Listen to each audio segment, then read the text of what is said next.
We got our name from an author in the 1800s. She was a female writer, and she changed her pen name to George Elliot because she wanted her words to be taken more seriously. Because she's a woman.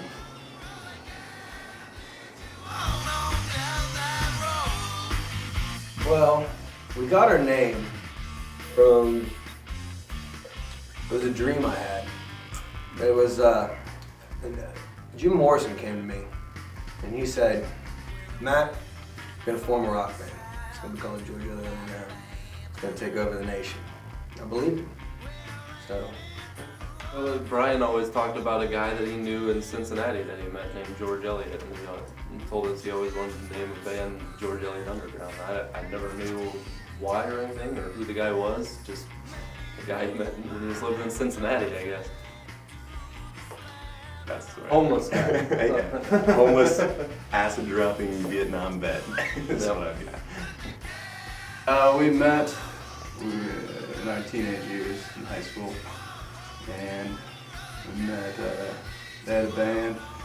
I grabbed Borniak and another friend, and we had a band, and we started writing songs. We didn't know what we were doing, but then we joined together because we both liked music.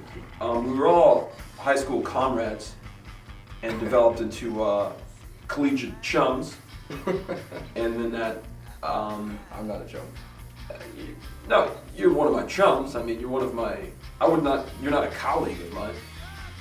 Or an associate, you're a friend, right? Chums, we're chummy. I like the word chummy. We're chums. Yeah, I would say so. But we met in high school and we just stayed friends. Yeah. I like to think we're different from other groups because we actually live the lifestyle instead of pretending like we do on stage. No, we really just do drink a lot and listen to a lot of rock and roll and sleep with a lot of chubby women. We're about the same as any other band. We, that mid-level, normal, mediocre band, that's us. Except about 1,000 times better. Yeah, we do have a brother in the band, and He wears a hat. it's hard like carrying the entire race of black people on your shoulders in a band, but you know what? I have broad shoulders. And that does make us different. And if there's somebody else with a black guy in the band, let's see if they all met in high school, they've all stayed together. Yeah, we're going back. We'll go back a little bit. We're chums. We were chums, We didn't just put an ad in the paper saying we're looking for a really good-looking black guitar player. They're all my favorite. Brian's my roommate, so we're probably the closest. We've lived together for 3 years. Derek's the prettiest, Marlon's the blackest, Jeremy's the Guidoist, and Zab's just the douchiest. I knew you'd like that one.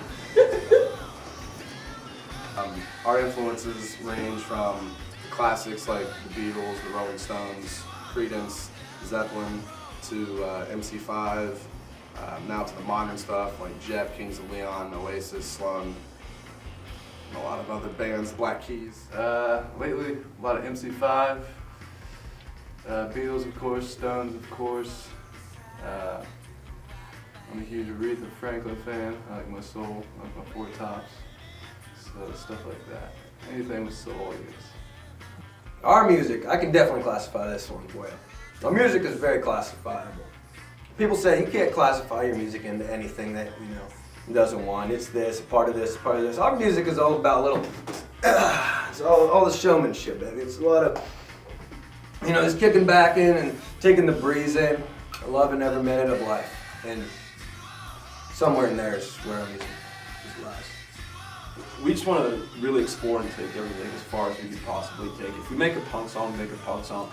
If we make a rock ballad that sounds like something Steven Tyler would have written when he was cool, then that's what it is. But we try as hard not to classify it as anything besides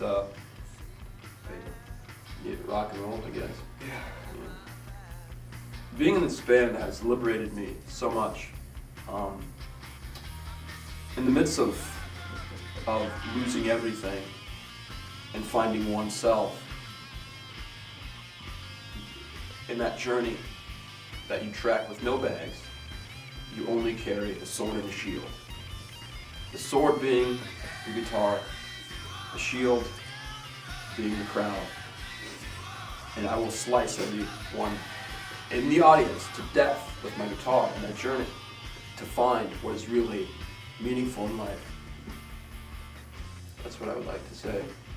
Ditto.